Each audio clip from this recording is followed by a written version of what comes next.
Comment ça va la jeunesse? Bonjour. Bonjour, je m'appelle Laurent.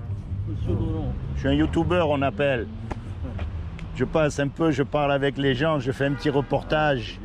Et vous savez, ce qui m'intéresse beaucoup en ce moment, c'est de parler avec des musulmans. Vous savez pourquoi? Vous avez remarqué ce qui se passe en ce moment? Oui. Le gouvernement, il interdit la baya, il interdit le voile, il fait des tas de petites choses. Je me demande pourquoi. Je vais vous raconter une histoire. Et c'est vrai, c'est l'histoire de France. Vous connaissez le Coran? Oui. Ouais. Il n'y a pas longtemps, 400 ans, c'est pas vieux, en France, il y avait un peuple qui voulait vivre simplement en suivant ses croyances. Oui. Il voulait embêter personne, il voulait juste vivre en mettant ses croyances dans la vie. Et ils ont commencé. Mais à l'époque, c'était les catholiques et les royalistes qui dirigeaient le pays, c'était les papes. Et quand les papes, ils ont vu ça, ils ont dit: oula, qu'est-ce qu'ils font ces gens-là? Ils m'écoutent plus, ils me suivent plus, ils suivent que Dieu, ça va pas. Alors ils ont commencé à leur interdire des petites choses. Ils leur interdisaient d'aller là, ils leur interdisaient ce travail, ils leur interdisaient de rentrer dans l'administration. Des petites choses rien que pour les embêter. Mais ça n'a pas marché. Eux, ils ont continué à croire en Dieu, à mettre en pratique leur foi dans la vie de tous les jours, à prospérer. Et ces gens-là, c'est ce que le Coran appelle les gens du livre. C'était les vrais chrétiens, les gens du livre, ceux qui mettaient en pratique la Torah et les évangiles dans leur vie. Et les catholiques, ils ne voulaient pas. Alors comme ils ont vu que ça ne marchait pas, ils ont commencé la persécution. Mais une persécution terrible. Par exemple, ils appelaient ça la dragonnade. Ils envoyaient 4 ou 5 soldats chez vous, et les soldats, ils pouvaient faire ce qu'ils voulaient. Ils prenaient toute votre nourriture, ils vendaient tout ce que vous avez, ils violaient votre femme, ils prenaient vos petits-enfants, ils les mettaient dans un couvent catholique exprès pour qu'ils ne soient plus de la religion, qu'ils deviennent catholiques. Et vous, soit ils vous tuaient, soit ils vous envoyaient sur les galères. Les galères, c'était, vous savez, les bateaux avec les rames qui allaient à la guerre. Ouais. Et sur ces bateaux-là, il y avait tous les prisonniers, il y avait des bandits, des voleurs, tout ça. Et il y avait aussi des prisonniers de guerre musulmans turcs. Et donc, ils envoyaient les gens du livre là-dessus. Et à l'époque, les prisons, c'était pas comme maintenant, il n'y avait pas la cantine. Si vous n'aviez pas d'argent pour acheter à manger, vous ne mangez pas. Wallo, rien du tout. Donc, en hiver, quand les bateaux ne pouvaient pas sortir, eh ben, les prisonniers, ils avaient l'autorisation d'aller en ville pour trouver un petit travail et comme ça, gagner 4 sous pour subvenir à leurs besoins. Ouais. Tous les prisonniers, ils avaient le droit. Tous, sauf les gens du livre. Parce que les catholiques, ils avaient tellement la haine de voir ces gens que quoi qu'il arrive, ils ne quittent pas leur foi. Ils leur permettaient rien. Eh ben, vous savez qui c'est qui aidait les chrétiens? Les musulmans. Les musulmans, ils se faisaient un honneur d'aider les gens du livre. Ils leur faisaient passer de l'argent en cachette, ils leur faisaient passer du courrier en cachette. Et, attendez, ils faisaient ça au péril de leur vie. Parce que ceux qui se faisaient attraper, ils les mettaient par terre, et avec les cordes des bateaux, ils appelaient ça la bastonnade. Ils les frappaient jusqu'à ce qu'ils meurent. Eh bien, malgré ça, pour un musulman, c'était un honneur d'aller aider un chrétien, un gens du livre. Et heureusement qu'il y a eu la Révolution française, parce que c'est à la Révolution française que les papes, les catholiques, les royalistes, ils ont perdu le pouvoir, et que enfin les gens du livre, ils ont pu vivre en paix sans embêter personne. Et vous avez vu, l'histoire, elle recommence. Hein? Ouais. Et l'histoire, elle recommence. Ouais. C'est pas vrai? On commence à embêter des gens qui font du mal à personne. Ouais. Alors moi, je me suis posé la question. Pourquoi est-ce que Dieu a permis qu'il y ait l'islam? Parce qu'il y avait déjà plein de religions avant. Ouais. Pourquoi il a permis qu'il y ait l'islam? Alors je me suis dit dans la tête, parce que avant, en Afrique du Nord, en Asie, C'était tous des chrétiens, des vrais chrétiens. Ceux que le Coran appelle les gens du livre, c'est-à-dire ceux qui mettaient en pratique la Torah et les évangiles dans leur vie. Alors je me suis dit, mais alors pourquoi Dieu il a fait ça? Je ne comprends pas. Et j'ai cherché, j'ai pensé, je me suis dit, ah mais j'ai peut-être une idée.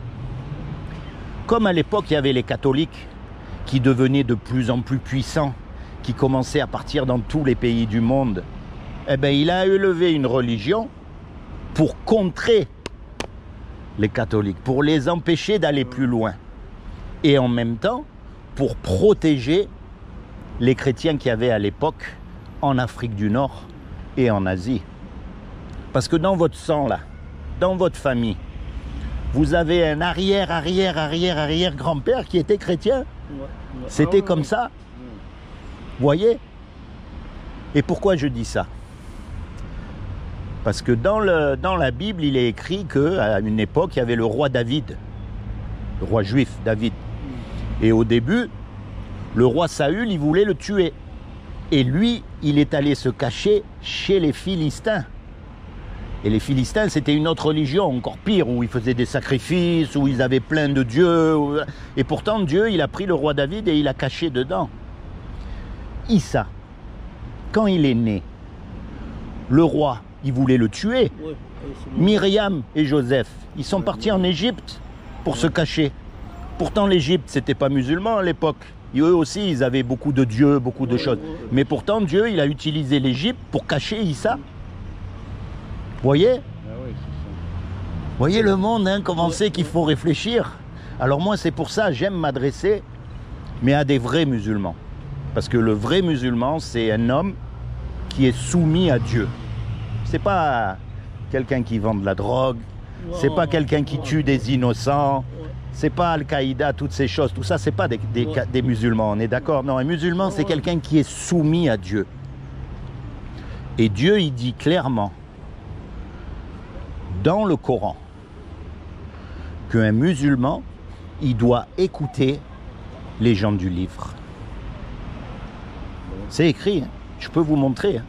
Et ne discuter que de la meilleure des façons avec les gens du livre. C'est écrit noir sur blanc. Et les gens du livre, qu'est-ce qu'ils disent?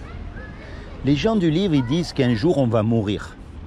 Et quand on va mourir, on va être jugé par rapport au bien et au mal qu'on a fait dans notre vie. Mais le problème, le vrai problème, c'est qu'on a fait plus de mal que de bien. Parce que la loi de Dieu, la loi de Moussa, les 10 commandements, ils disent « Tu ne mentiras pas, tu voleras pas, tu commettras pas d'adultère, tu mettras Dieu toujours en premier dans ton cœur, tu honoreras tes parents. » Mais le problème, qui c'est qui a jamais menti? Qui c'est qui a jamais pris quelque chose que c'est pas à lui? Même une petite chose. Qui c'est qui a toujours obéi à ses parents? Pas possible. On est tous coupables face à Dieu. Et quand on va aller là-haut, on va pouvoir faire deux choses. Baisser la tête et fermer la bouche. On ne va pas pouvoir dire, moi, j'ai tout fait de bien. Je suis allé à la Mecque, j'ai fait les prières. On ne peut pas devant Dieu, c'est pas possible. Et Dieu, donc, il n'a pas d'autre choix que de nous déclarer coupables. Et si Dieu nous déclare coupables, le châtiment de Dieu, c'est l'enfer pour l'éternité. Et ça, c'est terrible. Mais ce qu'il a fait dans la vie, oui. Il le trouve devant lui, c'est tout écrit. C'est écrit dans le livre, mais il y a écrit le bien et il y a écrit le mal. Et le problème, c'est qu'il y a écrit plus de mal que de bien. Voilà. Et c'est ça le problème. Et Dieu, il a vu ça. Il a vu que de nous-mêmes, de toutes nos forces, on ne peut pas. Regarde un petit garçon. Un petit garçon. On n'est pas obligé à lui apprendre à faire des bêtises. Tout seul, il sait faire les bêtises. Ouais. Et ça montre que déjà, quand on était dans le ventre de notre mère, on est conçu dans le péché. On est mal. Par rapport à Dieu, on n'est pas bon du tout. Et si Dieu nous donne ce qu'on mérite, c'est l'enfer. Ouais. Mais maintenant, Dieu, c'est lui qui a tout créé. C'est un créateur. Et un créateur, il aime ce qu'il crée. Et comme il nous a créés, il nous aime. Et quelqu'un qui nous aime, ouais, il ne veut pas nous envoyer en enfer. Ouais. Donc il a fait quelque chose pour que vous et moi, malgré qu'on soit coupable, on puisse éviter son châtiment. Eh bien ça, c'est ce que les gens du livre ils disent. C'est que comme Dieu, il a trouvé aucun homme de parfait sur la terre, aucun. Eh bien il est venu lui-même et il a pris une forme humaine. Il s'est habillé avec un corps qui est Issa. C'est ce qu'il a dit, c'est ce qu'il a fait. Parce qu'il est écrit qu'il y a un seul nom sous le soleil qui nous a été donné par lequel nous pouvons être sauvés, c'est le nom de Issa. Même Mohammed, avec tout le respect que j'ai pour lui, il a dit qu'il a besoin de la miséricorde de Dieu parce que lui aussi il a péché. Tout le monde. Sauf Issa. Et Issa, c'est notre sauveur. C'est pour ça que, pourquoi je parlais de l'islam tout à l'heure et de Dieu à cacher dedans des gens du livre. Vous vous souvenez Abraham? Abraham, c'est le père de tous les croyants. Qu'est-ce qui s'est passé dans la vie d'Abraham? Abraham, il a grandi en Irak du Sud. Et il a grandi dans une religion païenne. Il vénérait des dieux, il faisait d'accord, il a grandi là-dedans. Et qu'est-ce que Dieu lui a dit? Il lui a dit, sors de ta famille, sors de ta religion, sors de ton pays et va. Et va dans un pays que je te montrerai. Et Abraham, il a cru. Abraham, il a cru et il a suivi Dieu. Et c'est ce qu'il nous demande aujourd'hui à nous tous. Moi, je suis né chez les catholiques. Vous, vous êtes né chez les musulmans. Mais un jour, Dieu, il m'a dit, toi, sors et suis-moi de tout ton cœur. Eh bien, aujourd'hui, c'est ce que Dieu, il vous demande. Ça ne veut pas dire qu'il faut se fâcher avec toute la famille. Ça ne veut pas dire qu'il faut quitter tous les amis. Non, parce que c'est dans le cœur que ça se passe. C'est là que ça se passe, dans le cœur. Et Dieu, il veut que vous commenciez vraiment à vous rapprocher de lui, à le chercher de tout votre cœur, à accepter Issa comme votre sauveur. Parce que quand on passe devant un jugement, on a besoin d'un avocat. Alors devant Dieu, on va avoir besoin du meilleur des avocats, parce que Dieu, on ne va pas pouvoir le... Non, lui, on ne peut pas ni lui mentir, ni l'embrouiller, ni l'acheter, ni rien du tout. Hein. Lui, c'est... Hop, il va nous falloir le meilleur des avocats. Et le meilleur des avocats, c'est Issa, parce qu'il est Dieu lui-même. Et c'est le seul qui ne peut pas se tromper, qui ne peut pas mentir, qui ne peut pas pécher, c'est le plus fort. Donc vous le choisissez comme votre sauveur personnel, vous lui dites, voilà, moi je sais que quand je vais mourir, j'ai fait des bêtises, je dois être honnête, je suis un pécheur, donc j'ai besoin que tu viennes comme mon avocat. Et il viendra. Et il n'y a pas que ça. Parce que quelqu'un comme ça qui vous a sauvé de l'enfer, gratuitement, quand il va vous demander un petit service, vous allez lui rendre. Alors par exemple, la prochaine fois que vous êtes confronté au mensonge, ou à regarder une femme qui passe dans la rue, ou peu importe, quelque chose que vous savez que Dieu il n'aime pas, vous allez dire, attends, là, si je regarde, personne ne sait. Et puis dans la tête, vous allez dire, oui, mais Dieu, il sait. Et je ne peux pas continuer comme ça. Je dois choisir de suivre Dieu. C'est ce qu'on appelle la repentance.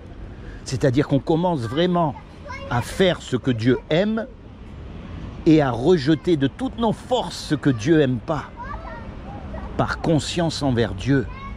Et Dieu nous bénira. Voyez ? Moi, c'est ça que j'annonce, mes amis. Et c'est écrit dans le Coran, hein. Je vous raconte pas des bêtises. Hein. Je l'ai là, le Coran même, en français, en arabe, en tout ce que vous voulez. Dans la sourate Yunus. Yunus, comme ça qu'on dit 10,94. Il a été ordonné à Mohammed, et par là à tous les musulmans, à considérer la Bible comme première source de révélation. C'est écrit, hein, je ne mens pas. Hein. Après, il y a écrit. Maintenant, vous savez que je suis un chrétien, je suis un Jean du livre, d'accord? Et vous connaissez la différence entre catholique et chrétien. Parce que souvent, les musulmans, ils confondent. Ils croient que les catholiques, c'est des chrétiens. Mais le musulman, il dit, ô Jean du livre, vous ne tenez sur rien tant que vous ne vous conformez pas à la Torah et à l'évangile. Donc, pour reconnaître un vrai chrétien, vous regardez comment il vit. S'il vit comme il y a écrit dans la Torah et dans les évangiles, c'est un vrai chrétien. Mais dites-moi, dans la Torah et les évangiles, il n'y a pas le pape. Myriam, d'accord, c'était une femme pure et tout ce qu'on veut, mais c'est pas, il ne faut pas prier, il faut pas, elle est morte, ça y est, c'est pas Dieu. Les croisades, Il n'y a pas les croisades. Donc vous savez que ces gens, d'après le Coran, ils ne reposent sur rien. Ils mettent une croix là, mais c'est pas bon. Vous voyez? Et regardez. Ça, c'est Abu Daoud. Un jour, il y a des musulmans, ils attrapent une femme en adultère. Et ils amènent cette femme au prophète. Et ils lui disent, voilà, prophète, on a attrapé cette femme. Qu'est-ce qu'il faut qu'on lui fasse? Et le prophète, il répond, apportez la Torah. Ils la lui apportèrent. Il retira ensuite le coussin de sous lui et plaça la Torah dessus, indiquant « Je crois en elle, la Torah, et en celui qui l'a révélée. » C'est-à-dire que Mohammed lui-même, il a dit aux gens « Regardez ce qu'il y a écrit dans la Torah et faites comme la Torah le vous dit. » Vous voyez, ce que je vous dis là, c'est pas... ça sort pas de nulle part. C'est écrit dans le Coran. Oui. Tiens, garde, comme ça tu vérifieras à la maison, si tu as le Coran à la maison en arabe. Si c'est pas vrai ce que je dis. Tu vas voir. Parce que moi, ce que je veux, c'est que vous soyez sauvés et que vous alliez au paradis. Tous les deux. Et toute votre famille. Vous voyez? Et il faut penser à ces choses. Parce que regardez le monde d'aujourd'hui, malheureusement, vous avez vu de quoi ils sont capables les hommes. Hein? Franchement, c'est la guerre partout. Partout, c'est la guerre. Partout. Chez les Russes, chez les Arabes, chez les Juifs, chez les Noirs, chez de partout, il y a la guerre. Ça va bien s'arrêter un jour, non? Eh bien, ça va s'arrêter quand le Messie va venir. Mais ce jour-là, il va falloir être prêt. Ouais. Parce que lui, il va pas faire de cadeau. Hein. Il faut penser à ce niveau. C'est maintenant qu'il faut penser, les amis. Quand vous êtes tout seul. Pas comme les hypocrites qui vont à la mosquée le vendredi et le mardi, ils ont oublié. Ils sont allés à la mosquée et ils continuent à vendre de la drogue. Non, c'est pas vrai ce que je dis? C'est vrai. Quand vous êtes tout seul, c'est là. C'est là qu'on pense à Dieu. C'est là qu'on lui parle. C'est là qu'on ouvre notre cœur. Dieu, je ne suis pas mieux que les autres. J'ai besoin de toi pour que tu m'aides à marcher, pour que tu m'aides à bien me conduire, pour que tu m'aides à t'aimer, à te suivre, à te chercher, à te comprendre. C'est là, c'est quand on est tout seul. C'est pas devant tout le monde. Il y en a, ils vont à l'église, alléluia, tous les dimanches, alléluia. Et puis ils sont tous là en train de chanter. Et puis le mardi, s'il y a quelqu'un qui meurt là de faim, il n'y a personne qui va lui donner à manger. Soyez bénis tous les deux. Ah, ouais. Hein? Merci. Soyez bénis et pensez à ce que je vous ai dit. Merci bien. Vous savez, le rappel, c'est jamais pour rien. Merci. Parce qu'on ne sait pas quand on meurt. Ouais. Allez, soyez bénis. Merci. Au revoir, bonne journée.